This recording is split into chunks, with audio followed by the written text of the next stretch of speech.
તમારું નામ શું? કિરણભાઈ શંકરભાઈ પટેલ. કિરણભાઈ શંકરભાઈ પટેલ. અને તમારું ગામ? કરાયા. કરાયા કયું ફળ્યું? દાંડોડિયા ફળ્યું. કરાયા દાંડોડિયા ફળ્યું. અને તાલુકો? અત્યારે તો વાપી તાલુકો. વાપી. અને જિલ્લો વલસાડ.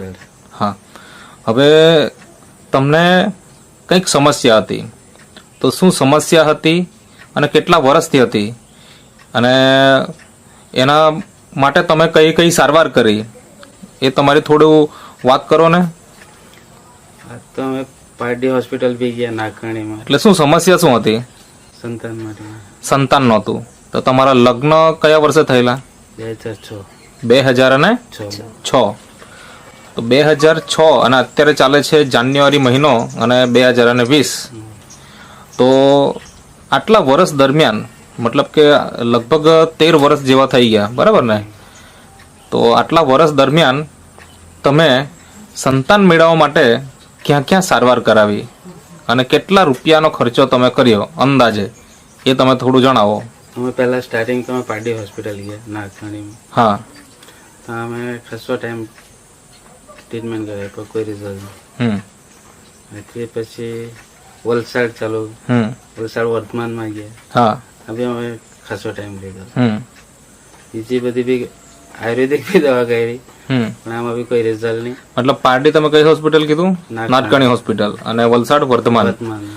એટલે બંને જગ્યાએ તમારી ટ્રીટમેન્ટ કેટલા મહિના કેટલા વર્ષ સુધી ચાલી અંદાજે?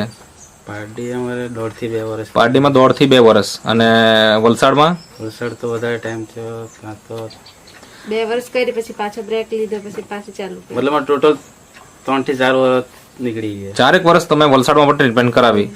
હવે આ બધું ટ્રીટમેન્ટ કરાવ્યા પછી તમને રિઝલ્ટ મળ્યું કે નહીં? તો ત્યાર પછી તમે બીજી કોઈ સારવાર? બહુ બધી બતાવી.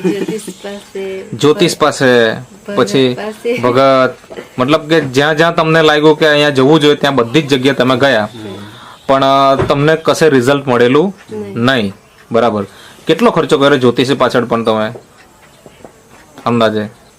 1.5 લાખ રૂપિયા. 1.5 લાખ રૂપિયાનો જ્યોતિષ ઉપર પણ તમે ખર્ચો કર્યો. મતલબ કે ચલો કઈક ગ્રહ નબળા હોય તો પણ આપણને રિઝલ્ટ નહીં મળે એમ કરીને તમે કરાવ્યું હશે, બરાબર ને? તો હોસ્પિટલ, વૈદ, ભગત, જ્યોતિષી આ બધાની જ સારવાર કરાવ્યા પછી રિઝલ્ટ તમને નહોતું મળ્યું, પણ અત્યારે તમને રિઝલ્ટ મળી ગયું છે ને? હવે એ રિઝલ્ટ શેના આધારે મળ્યું એ થોડી માહિતી આપો. તમે એવું તો શું કર્યું કે જેનાથી તમને રિઝલ્ટ મળી ગયું? થોડીક માહિતી આપો. નેટસપનો પાવડર ને ટેબ્લેટ. નેટસપ કંપનીની પ્રોડક્ટ જેનું નામ છે નેચરામોર, એ તમે વાપર્યું. બતાવજો ને થોડું. આ જે નેટસપ કંપનીની પ્રોડક્ટ છે જેનું નામ છે નેચરામોર, એ સિવાય બીજી કઈ કઈ વસ્તુ વાપરી થોડીક બતાવજો ને. હા, મેન વેલનેસ છે. હા, પછી બીજું આ ઇઝી ડેટોક્સ છે. અને એની સાથે તમે બેન કયું વસ્તુ વાપર્યું? હા, નેચરામોર ફોર વુમન આ તમે વાપર્યું. અને એની સાથે ન્યુટ્રી લીવર તમે વાપરી. હા, હવે આમ તમે આટલા વર્ષો દરમિયાન 13 વર્ષ દરમિયાન તમે જે આ બધી અલગ અલગ હોસ્પિટલ ને આ બધા પાસે ગયા, તો અંદાજે તમારો ટોટલ ખર્ચો કેટલો થયો હશે? 6 થી 7 લાખ. 6 થી 7 લાખ રૂપિયાનો તમે ખર્ચો કરી નાખ્યો હતો. અને આ નેટસફની પ્રોડક્ટ તમે કેટલા રૂપિયાની લીધી અંદાજે? 25 બી ક્રોસ નહીં કરી. મતલબ 25,000નો પણ ખર્ચો નથી થયો, બરાબર ને? તો તમને કેટલા મહિનામાં રિઝલ્ટ આવી ગયું આ પ્રોડક્ટ વાપરીને? 6 મહિના. 6 મહિનાની અંદર તમને રિઝલ્ટ મળી ગયું, મતલબ કે પ્રેગ્નન્સી રહી ગઈ, બરાબર ને? હવે બેન તમને મારે સવાલ એ છે કે પ્રેગ્નન્સી દરમિયાન તમને કઈ તકલીફ આવી ખરી? કેમ કે ઘણી બધી બહેનોને કમજોરી આવે કે ચક્કર આવે કે એવું કઈ નહીં. અને જ્યારે તમારી ડિલિવરી થઈ તો ત્યારે કેવું હતું? નોર્મલ ડિલિવરી કે પછી? ઓકે, નોર્મલ ડિલિવરી થઈ. અને બાળકનું વજન કેટલું? બાળકનું વજન 2 કિલો 300 ગ્રામ. 2 કિલોનો 300 ગ્રામ જેટલું બાળકનું વજન પણ હતું, તો એ પણ નોર્મલ કહેવાય. તો એ બાળક અત્યારે છે કે તમે મને બતાવો કે જેથી દર્શક મિત્રોને ખબર પડે કે ખરેખર બાળક કેટલું તંદુરસ્ત છે. અને હા, તો દર્શક મિત્રો તમે આ જોઈ શકો, આ બાળક છે. કેટલા દિવસ થયા જન્મ થયો? ને 26 નવેમ્બરના જન્મ છે. 26 નવેમ્બરના દિવસે જન્મ થયેલો અને આજની તારીખ જોવા જઈએ તો 14 જાન્યુઆરી. એટલે અંદાજે કેટલા દિવસ થયા? મહિનાથી વધારે થઈ ગયો? મહિના થઈ ગયા. 1.5 મહિનો જેવો થયો, બરાબર ને? હા, તો નોર્મલ ડિલિવરી થઈ, બાળક પણ તંદુરસ્ત છે. નામ શું રાખ્યું એમનું? નિયમી નિયોમી, બરાબર.